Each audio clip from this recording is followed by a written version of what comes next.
कर रहे।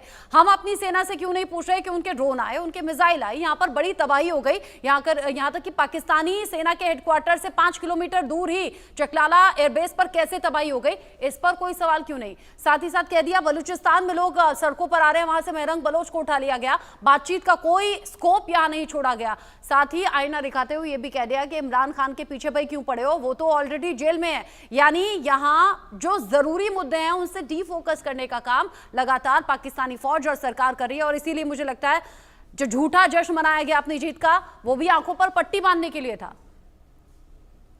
नमस्कार रचना जी, जो बात मैं कहने वाला था वो पाकिस्तान के सांसद खुद ही कह रहे हैं।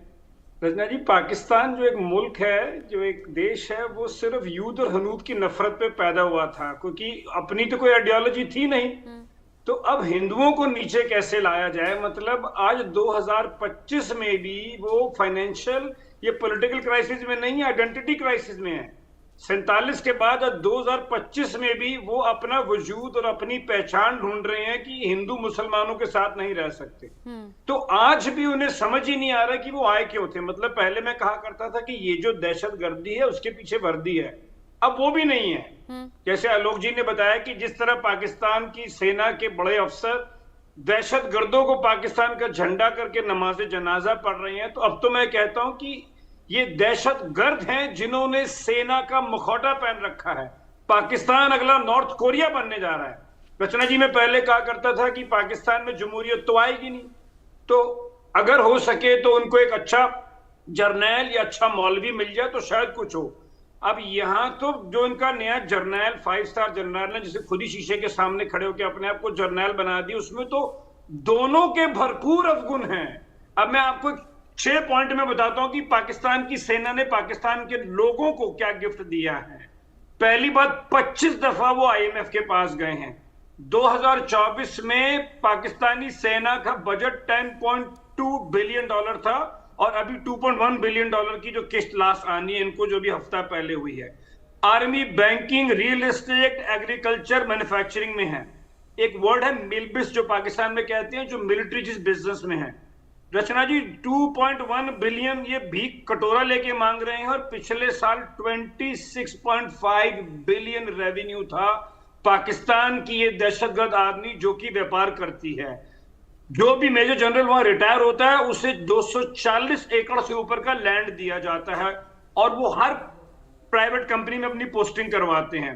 77 सालों में 7 साल सिर्फ पाकिस्तान की जो इनकम है वो खर्चों से ज्यादा हुई है। मैं लास्ट यही कहूंगा कि उनको हमसे हर बात पे कंपीट करते हैं। हमारा डॉलर आज सवेरे था 85 रुपए 60 पैसे का, पाकिस्तान का डॉलर है 281 रुपए 60 पैसे का।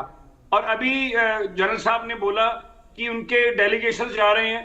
मैं एक सवाल पूछना चाहता हूं कि उस डेलीगेशन में जो उनका सबसे पॉपुलर लीडर था, जिसको सबसे ज्यादा वोट मिली, इमरान खान, वो जाएगा कि नहीं जाएगा? बस मुझे इसका सवाल पाकिस्तान की जनता से लेना है। शुक्रिया। इमरान खान भी नहीं और PTI का कोई नेता भी शामिल नहीं किया गया है, क्योंकि पाकिस्तान सिर्फ वो कहानी दुनिया के सामने रखना चाहता है जो उसकी झूठी गढ़ी गई है। तपेश चौधरी जी, अगर आतंकी वही भाषा बोल रहे हैं, अगर नेता मंत्री वही भाषा बोल रहे हैं, अगर सेना भी वही भाषा बोल रही है, तो इसे कैसे देखें? किसी भी मुल्क की बर्बादी की इबारत लिखने की शुरुआत? जी बिल्कुल, बर्बादी की शुरुआत नहीं, बर्बादी की शुरुआत तो बहुत पहले हो चुकी थी। एक्चुअली आसिम मुनीर जो जनरल है, उनकी जो फैमिली है ना, उसको हाफिज फैमिली माना जाता है। और हाफिज फैमिली, हाफिज वर्ड उन फैमिलीज के लिए यूज किया जाता है जिन्होंने कुरान की सारी आयतें रट रखी हैं। और ये कोई बुरी बात नहीं है, लेकिन इससे ये पता लगता है कि वो कितने धर्म में अंधे फैमिली से बिलोंग करता है। कुरान की आयतें होना अच्छी बात है, लेकिन जब भी आप उसकी आसिम में धर्म में अंधे का मतलब ये है कि उसकी अगर आप स्पीच सुने आसिम मुनीर की, जो अपनी फौज को देता है जवानों को मोटिवेट करने के लिए वॉर से पहले या ड्यूरिंग वॉर, उसमें वो सिर्फ धर्म की बात करता है कि आपके धर्म खतरे में है। मोटिवेशन आता है बटालियन के लिए, देश के लिए लड़ने में, लेकिन वो कहता है तुम्हारा धर्म खतरे में है, तुम धर्म के लिए लड़ो, धर्म के लिए। और उसमें 2-4 आयतें सुना देता है कि ये अल्लाह का करम है और अल्लाह का आदेश है कि तुम्हारा धर्म खतरे में, धर्म बचाना तुम्हारा कर्तव्य है। तो पहली चीज तो ये है। तो ये जो तरीका है बार बार धर्म का कार्ड खेलना और लोगों के लिए धर्म के लिए करना, यही तो रेडिकलाइजेशन है। और रेडिकलाइजेशन है क्या वर्ल्ड में? जो धर्म के नाम पे लोगों को बरगला के और ये गलत गलत एक्टिविटीज में जो लोगों को शामिल किया जा रहा है, वही काम वो कर रहा है। इसीलिए तो इसका नाम मुल्ला मनीर पड़ा है, नहीं तो कोई और जनरल है वर्ल्ड में किसी को उसके धर्म के नाम से जाना जाता हो। पहली बात तो ये है।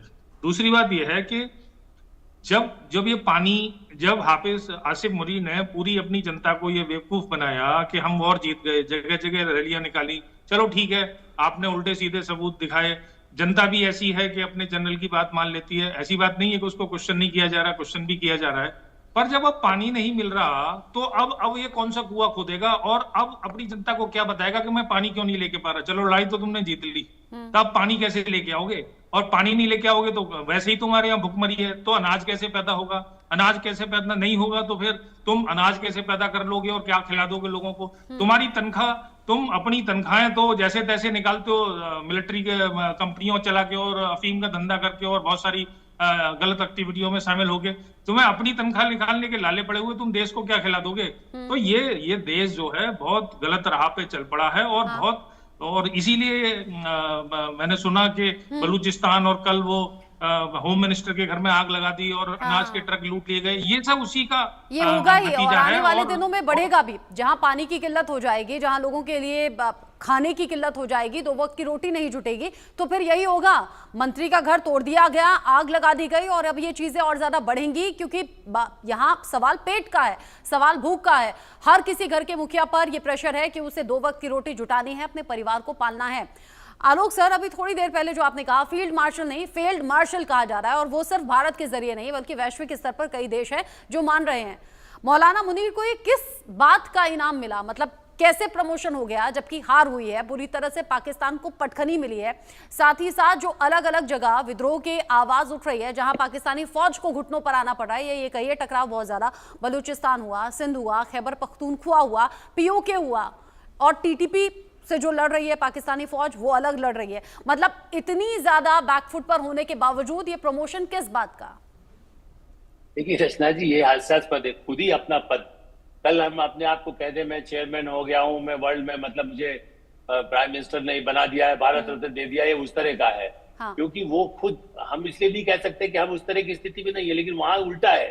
वहां क्या है कि प्रधानमंत्री को भी जो शरीफ, कहने को शरीफ है लेकिन बेचारे शरीफ क्या है, बहुत दयनीय, जैसे बंधक प्रधानमंत्री है वहां। हाँ। वो कठपुतली भी नहीं है एक तरह से, उनको कहा तो उनको जो कहा, आपने आलोक सर कठपुतली कहा है। एक सवाल और सोशल मीडिया पर बड़ी चर्चा है अयूब खान के समय की, कि अयूब खान के टाइम पर भी यही हुआ था, वहां तख्ता पलट के जो आसार थे पाकिस्तान में वो सच साबित हुए।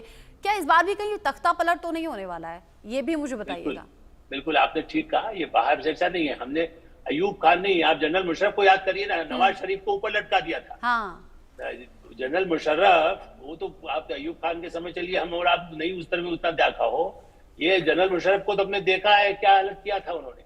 तो ये मैं इसलिए आपको कह रहा था कि हम और आप कुछ भी अपने को कुछ कह ले, उन्होंने तो अपने वहां तो ये कि पद ले लिया और कहा कि साहब हमें, क्योंकि अब किसी भी दिन वो शरीफ हटा करके प्रधानमंत्री को खुद वो बन जाए, और बन जाए क्या, वो तो मुझे तो अभी जो मैंने पहले कहा कि बनने से ज्यादा खतरा ये है कि सेना में भी जो अलग अलग गुट है, इसीलिए ये भी एक झगड़ा मचा हुआ है। लेकिन सिंध बलूचिस्तान जब विद्रोही कर देंगे तो ये कहाँ का राष्ट्रपति और कहाँ का प्रधानमंत्री रहेगा?